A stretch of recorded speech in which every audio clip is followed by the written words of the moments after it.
Not every runner wants to run, comrades, but there are many runners who want to run the ultimate human race. And Spamandla Maduna is one of those runners. But let's take you back to when and how did this dream come about. Welcome to episode 2 of the Spamandla Maduna story. Iphupho lami laqala lokuthi ngifuna ukuyigijima ngak-achieve lokho. Njengamanje iphupho lami ukuthi ngi-achieve back to back. Which is it will happen ngomhla ka-14. But I think the biggest dream esenginayo manje ugreen number ukuthi ngikwazi ukuyiqeda kawu-10 i-comrade ngoba ngeke ngisho ukuthi ngizozama ukuthola ama-gold awu-3. That is like into ekude kakhulu kunami yabo. And part of it futhi ukuthi ngiyafisa ukuthi ngiqhubeke ngisebenzisane nabo community chairs, raise more funds sikwazi ukuthi sifike kwabanye abantu who are less fortunate, because njengoba kade ngisho ukuthi ngiyathanda ukusiza abantu. One of the greatest inspiration mhlambe eyaze yangifaka kulomkhakha ukuthi ngigijime comrade ngangilapha kwi-finish. Yes. Ngathi ngihleli ku-finish nangu usibanibani eqeda. Ngathi lona ngijima naye nje. Angayiqeda kanjani i-comrade mina ngihluleka. And that day ngavuka yaphela ngoSunday ngavuka on Monday. In fact ngatshena uTony. Ngathi Tony, next time ungibona uyongibona sengine-qualification. And then when we were finished and Comrades was over that year, he came to me and he said to me, "Mum, next time you see me, I'm going to have qualified." So I said, "That's awesome, Spamandla. You must go for it, and I'm looking forward to seeing you qualify." Anyway, a couple of months later, closer to the end of the year, we had our volunteers thank you function, and he came straight up to me before greeting anybody else, and he looked at me and he said, "Mum, I've qualified." Well, I just shrieked with such excitement and such pride that he never ever let his disability deter him from doing what he wanted to do. Kuqala ba focus on mina as uSpamandla, but as soon as bangibona ukuthi khona progress uyazi ukuthi siba nalenkinga ukuthi umuntu ufika focus kulento yenzayo, but nese kubona ukuthi sekuba khona igrowth azama ukuthi afocus entweni ezokuthena down. Ngiqala nje mina ukugijima njengoba sengigijime for 4 years. Ngicabanga ukuthi for 2 years my focus was primary running 10 kilometers.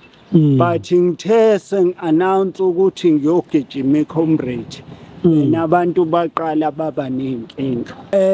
Ezinye nje ngatshena ukuthi akukhulunywe nami ngengikwazi ukuqeda i-comrade ngizoshonda. Kwathiwa Ncengwe akubizwe i-interview abantu angilalele yabo.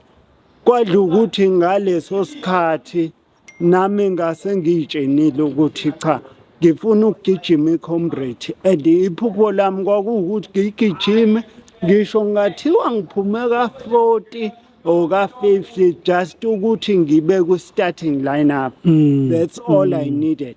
But ukuze ngisizakala is that from that day ngafocus ukuthi ngilalela umuntu okhuluma into e-right, okhuluma into e-wrong angimlaleli, ngoba okhuluma into e-wrong umuntu ongeke azangisize ngalutho. Ngathi mina othi ngeke ngifocus kuloko ngoba sazizwa phela ukuthi abanye baginqeka babuthwa amabhasi. Ngangeshephstone kulokho ngibuza kwenye ingane kabhuti ukuthi uke wamfanisa kona, wathi angimbonanga kwayena kumarathon. bebebaningi abantu beginqeka bethathwa nangezithuthuthi and nalaba qala ugijima nabo ibona babephinde bamehlisa amandla bathi uyofela endleleni akangayigijima marathon ayazenza nami nganomfutho nje ukuthi akaqhubeke ngimcelisa ukuthi ke akaqhubeke aphumelele entweni ayifisayo abantu ngoba sila emhlabeni uNkulunkulu usipha ngokusipha abantwana ahlambe abakhubazekile abanjani ngithi kubo bonke abazali mababhekane nesimo uNkulunkulu osuke ebanike sona. But if we are determined to do whatever you want to do, you cannot be limited by your disability. Yeah. Kulaba abathi uMaduna cannot finish comrades. It did get into his nerve. In the previous campaign last year, he kwangena again and lived with him for 5 bits, but he prevailed. I reassured him, saying not just because they wish for you to not finish, but the way you appear and the distance they're watching you from. But they feel sorry for you, not just because they envy you or something. So when you should just go do your part and see what your best can take you. So he did that. He prevailed against all odds. He conquered. Maduna is a conqueror. What I've learned from him is that if you put your mind into something, nothing is impossible. I'm sure bazoyifunda ke na uSiphamandla ukuthi as long as inhliziyo yakho ifakile lento ofuna ukuyenza unga-achieve noma yini. So labo nje ngake ngimuzwe nami ekhuluma ngaba ngibazi kodwa ngeke ngimuzwe ekhuluma ngabo ethi babe bemdiscourage manje. So naye ngiyabona futhi ezinye izinto lezo futhi athatha ngayo ilokhozi motivation. Yes. Yeah, free dark zone and then bese push. Okay. Yeah. When I comrade yakho yesingaphile uzoyigijima. Mina comrade yami yesibili. Oh, nagijima nonke. Yena phela kodwa vele ngoba vele ufast esidaqweni. Qualify kancane nami. Okay. Okay. Mina end. Okay. Yabona futhi ngabuye ngaphazamiseka kodwa nje yeah, wangishiya nje yabona ngoba yena ngithi wathola u1040 something. Ngangena nje sengena ngebhasi lokugcina. Yabona le bhasi lokugcina. Elkamaki. Empela. Ngangena nje sengena ngasekugcineni. Okay.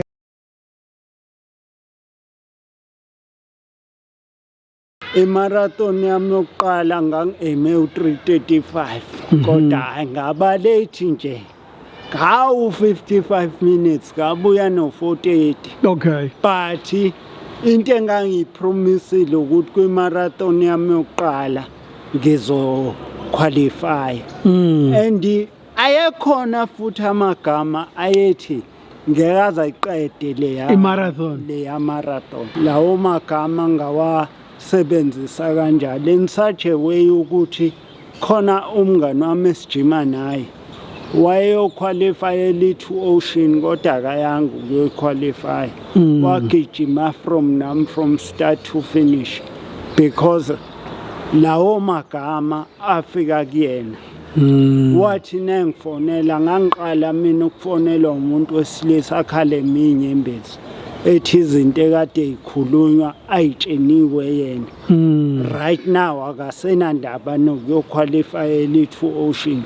But yena is gonna make sure ukuthi I cross the line. Ngiyawuthola lo 450 lo dingakalayo ngoba ngaleso isikhathi sokuqualify kwakusawu 450. So ngawuthola lo 480 lo.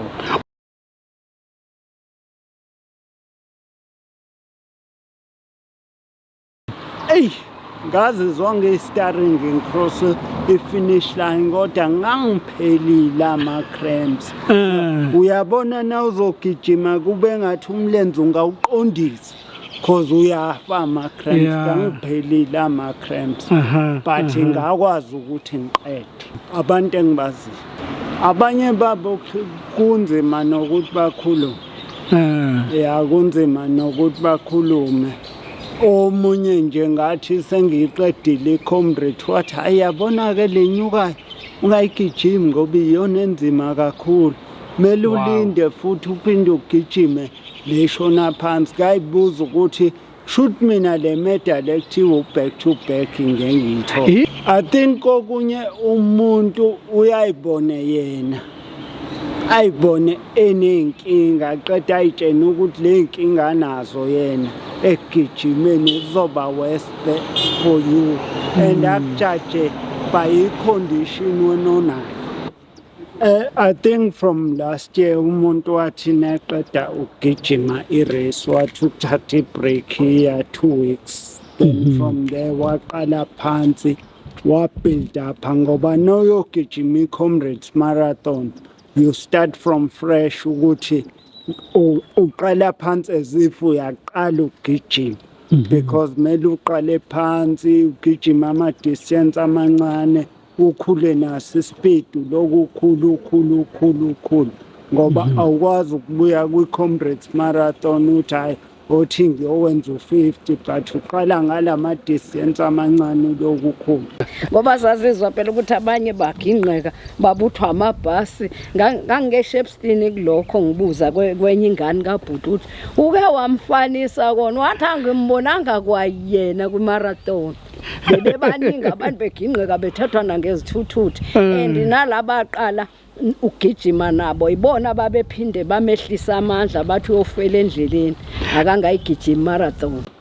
Into engiyifunde kakhulu ukuthi kumele ngibe ne-patience ngihloniphe nomgaqo. Okay. Because nawuke wenza lokho comrade yakhe izohamba kahle.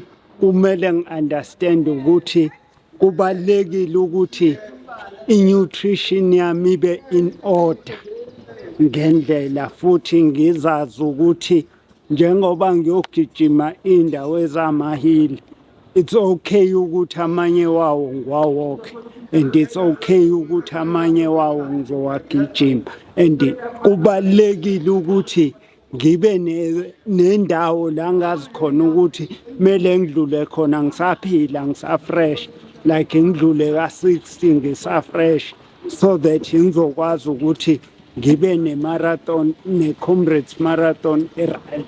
Hayi kusho ukuthi wathi sengivezela negolide owalithola ezosivezela nomalume wakho omdala la ekhaya kusho ukuthi ke samhalalisela sambongela sathi sasingazi ukuthi ngoba yonke into oyipho uNkulunkulu iba semfihlweni uyibona ngoba seyenzeka ukuthi maye ngaphumelela entweni ethize saba novuso nje saba nothando ukuthi hayike siyabonga ngoba okwenzayo umvuzo wakhona utholile.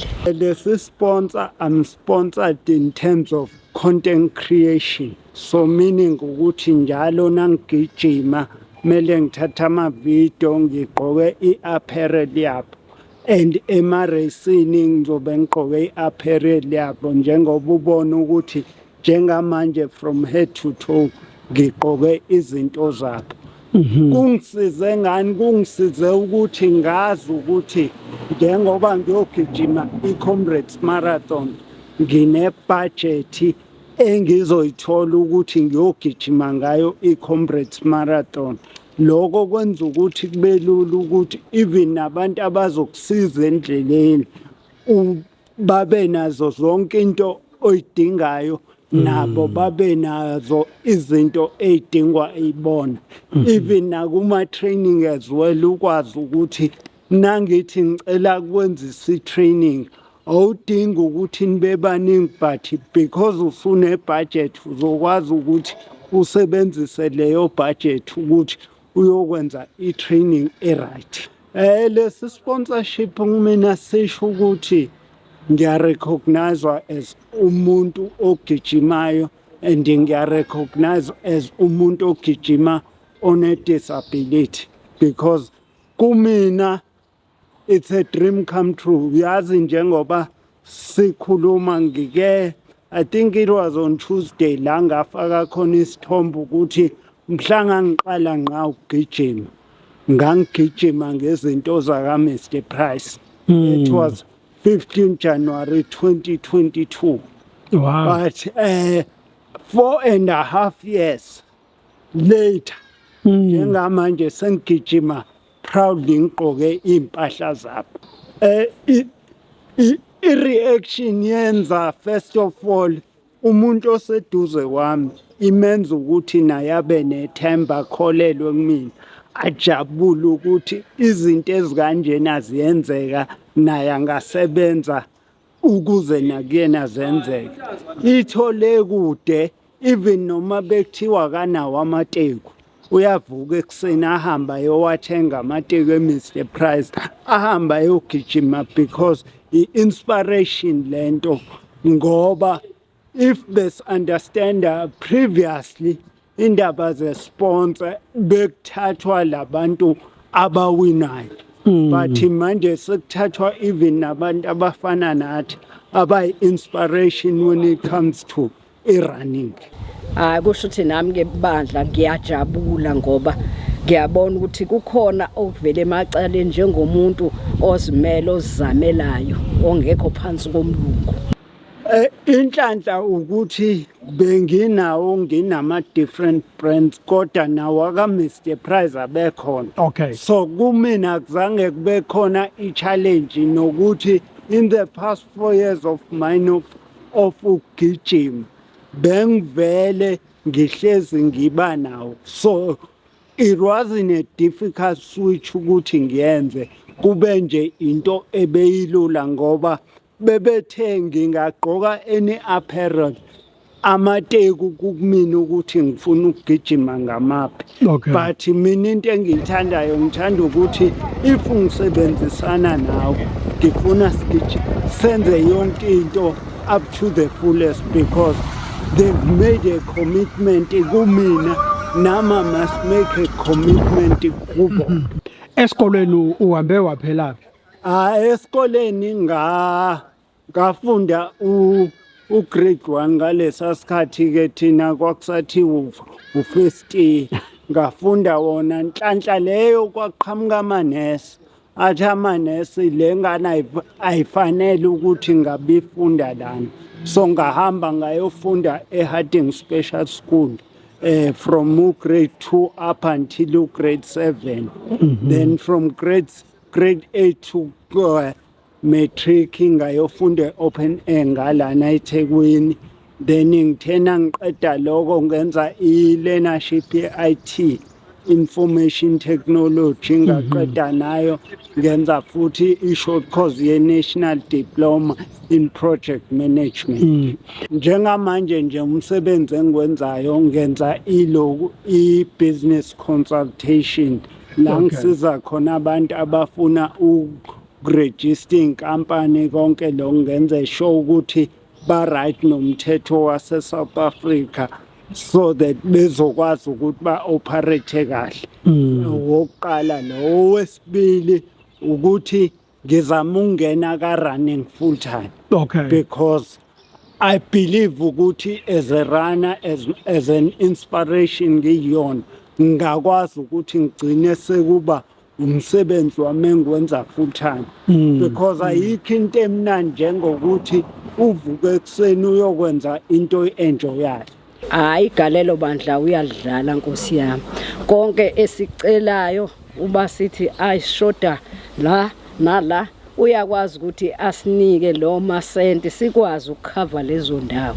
I-qualification means ukuthi sengayigijima i-Comrades Marathon. And by that time ngangisagijima o-10 kuphela so I never had u-21. Okay. Even before. Eyokuqala ngathi the first thing ngikumele ngiyenze kumele ngiyokwenza u-21 then nasengwenzile u-21 ngiyokwenza u-42 ngathi futhi angifuni ukulinda u-next year because la eThekwini lana nje KZN ama-race aba before December dawakudinga ukuthi ube ne-fitness yangempela ngathi mina ngeke ngiyongena kulawa adinga ukuthi ngibe ne-fitness ngempela. I-best time yami ngayenza kulowo 21 lo. Oh, wow. Which shows ukuthi i-fitness gangikhona. Nganginayo ngempela. I-best time yami sa-141, 21 wami wokuqala. After lokho angiphindanga ngawugijima omunye u-21 ngaze ngawugijima after sengiqede i-comrade. So i-comrade iyaba naleyo effect in terms of speed. But I believe manje ukuthi nangingaya kuwona sengi-right.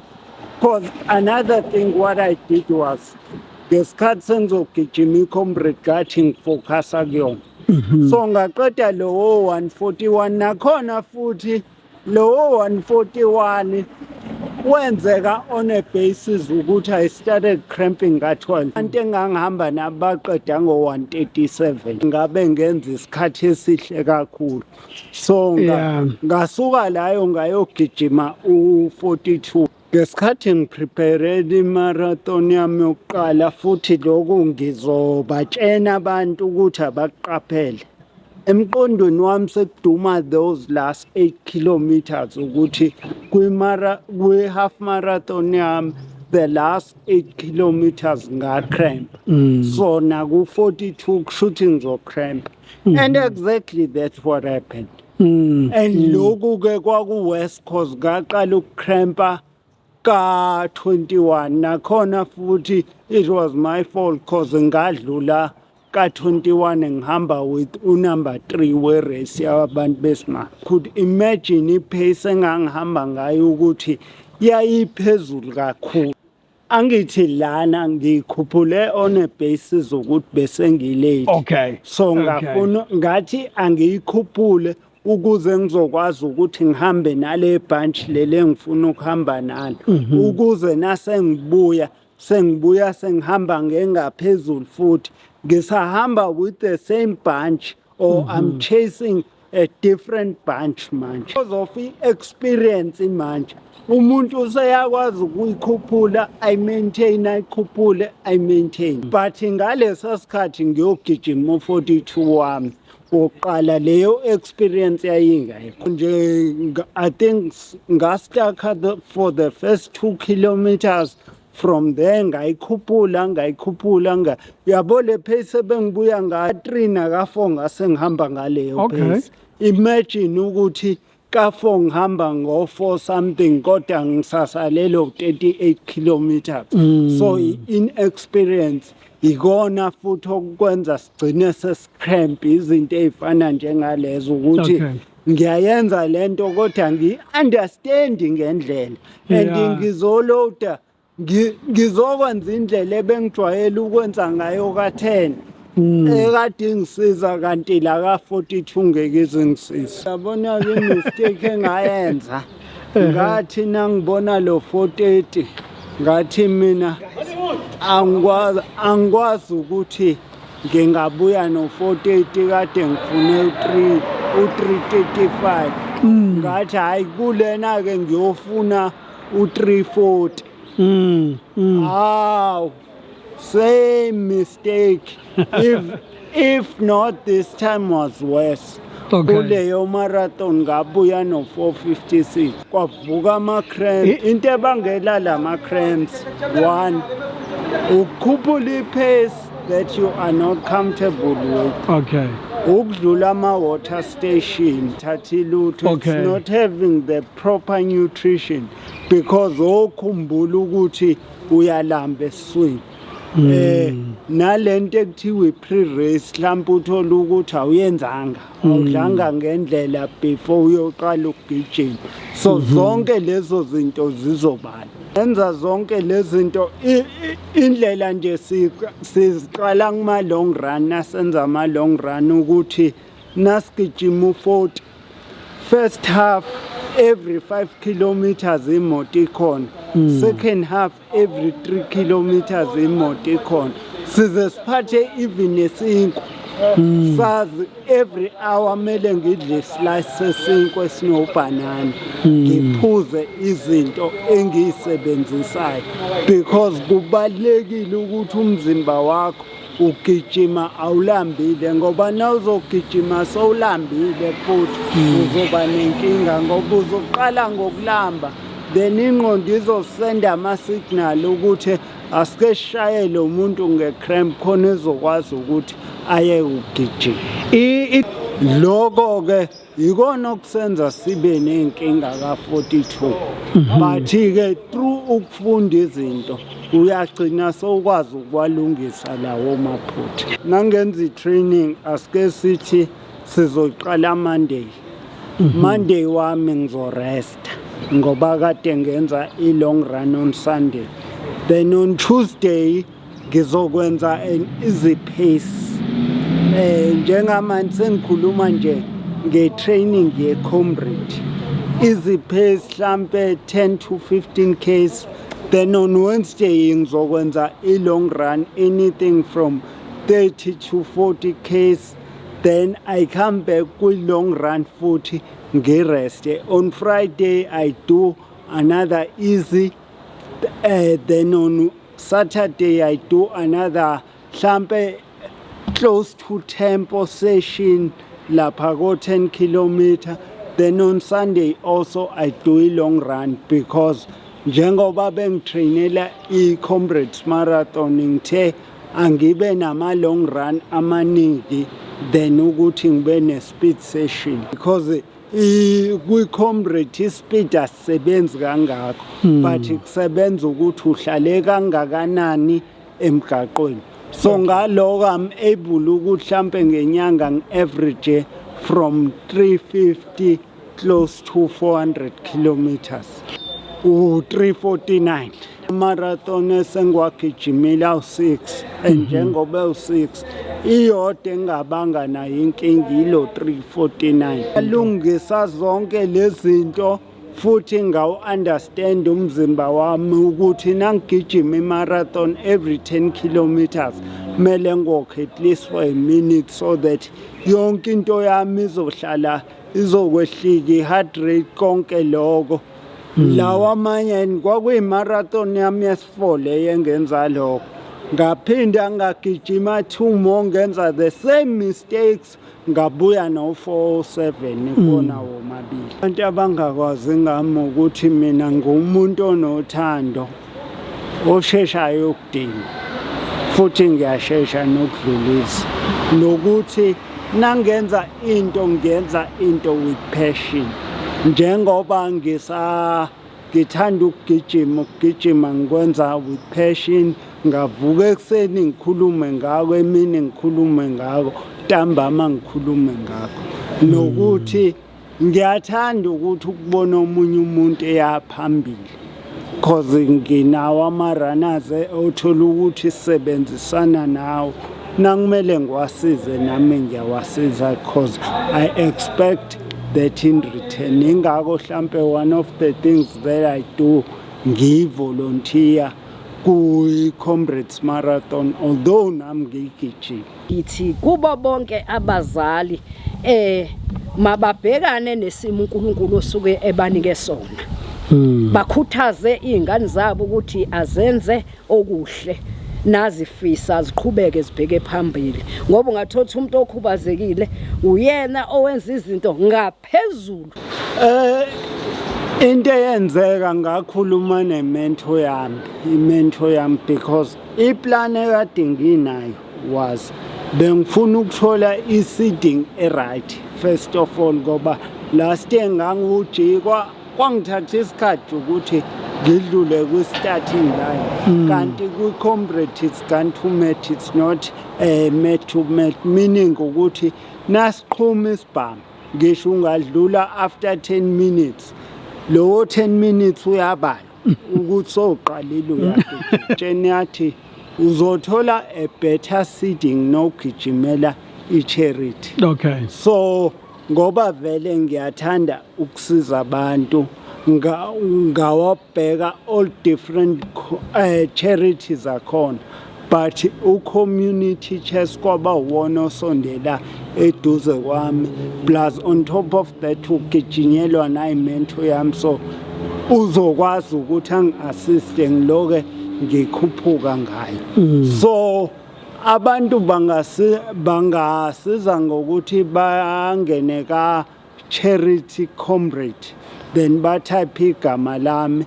They can donate as from 50 rand up until imali abayithandayo. Nokuthi into ebemnandi kumina ngikwazile ukuthi ngiriche i-target yami was 6,000 and I was able ukuthi to do that. Hence ngomhla ka-14 ngiyobe ngiyi-elite from the start ka group 2, meaning ukuthi ngizokwazi ukuthi ngidictate i-pace yami from the word go. Ngiloke ngihamba kancane ngithi hayi ngizohamba kancane ngizoze ngiqale ukugijima mhlambe because isikhathi sisuke sihamba ngesikhathi wena usawalk isikhathi sisuke sihamba hayi siyagijima sona wena owalkayo siyagijima and nawuqala ugijima so ucabanga lesa sikhathi esesikuluzile yabo ngoba njengoba bongibona ngisuka nakuthiwa usemuva ukwazi ukusuka ngale ya pace mhlambe le ya pace ngoba sisuka la besihamba ngo-5:05 mhlambe kule ya pace uzo add to 3 minutes meaning ukuthi if i-target yakho bekuwukuthi uhambe ngo-6 minutes already sono 2 minutes onawo. And what you will do uzozama ukuthi usheshe ukhave lewo 2 minutes uthi aqala ufika ka-30 usuney'nkinga and ave kubuhlungu ukuthi uney'nkinga ka-30 usaya ka-85. Mina kungijabulise kakhulu ngoba ngikwazile ukuthi ngisize ngento engiyithandayo ukugijima into engiyithandayo. So ngesikhathi abantu bedonate nami bayangi-encourage ukuthi angiqhubeke ngigijime more futhi njengoba ngigijima nje kudonate le mali zizokwazi ukuthi zisize people that are less fortunate than I am. So lokho kuyasiza kakhulu and I do encourage abantu ukuthi mhlambe uyafisa ukuthi one day uyigijima comrade noma amandla khona kodwa ukuyigijima wekho siza ngale side yokuthi usize kwi-charity so that sizosiza abanye abantu. Hayi phela uma ngabe sizelwe sila emhlabeni kufanele ukuthi ma umuntu senza izinto ezinhle eziwakhayo umhlaba ayezubulalayo. Lokho khombisa kona ukuthi kube inqubekela phambili nalezo zinkinga uNkulunkulu abaphezona babe nalo uvuso nabuthi nangu sibani wakwazi ukwenza ukuthi emi kanje. Hayi awathi phela ngayithola echaza ukuthi ngikutop 10 but on a serious note i-award that shows ukuthi njengoba exist empilweni abantu are actually recognizing me as a runner and abantu are actually inspired by umsebenzi engiwenzayo. So lokho kusho okukhulu ngami empilweni and it was a great honor because before receiving it ukuhlala nabantu ababekhona on that room on its own that was huge. Okay. Hayi ngimfisela okuhle ukuthi uNkulunkulu into ayifisayo amupha amandla ngihleli ngikhuleka ngaso sonke isikhathi ukuthi uNkulunkulu ampha amandla amphumelelise entweni ayithandayo. Awu sizwe ngama radio nje ukuthi hayibo ubonakele ku radio manje naku TV wasinayo ukuthi aphume begxilika kumgwaqo la wasicocela ukuthi kwathi akakajike ezinga la wabona ikhona akaqhubeke ayofika emzimkhulu lapho esuka khona hayi sifikisela inqubeka phambili impela ngoba nangu ungathi uyazama wayizama ngoba into uma ke ehlizweni uyinyazela ukuthi awufuna ube wena onqobayo ungahluleki. And I looked at his journey and I followed him on his social platforms, and just seeing him achieve what he achieves every day, he's running. I just think it's phenomenal that he does this every day. He gets up, if he feels like or not, he gets up and he does it. when it came to running Comrades last year, I was just like so filled with pride that he was actually going to be at the start. I unfortunately missed him at the finish. I was running around and very busy on that day. But when I did see on my tracking, the Comrades tracking system, that he had completed the race, I was just like, I stood there and I just shed a few tears before I was pulled away to do something. But it just blew me away that he was so determined and that he actually did it.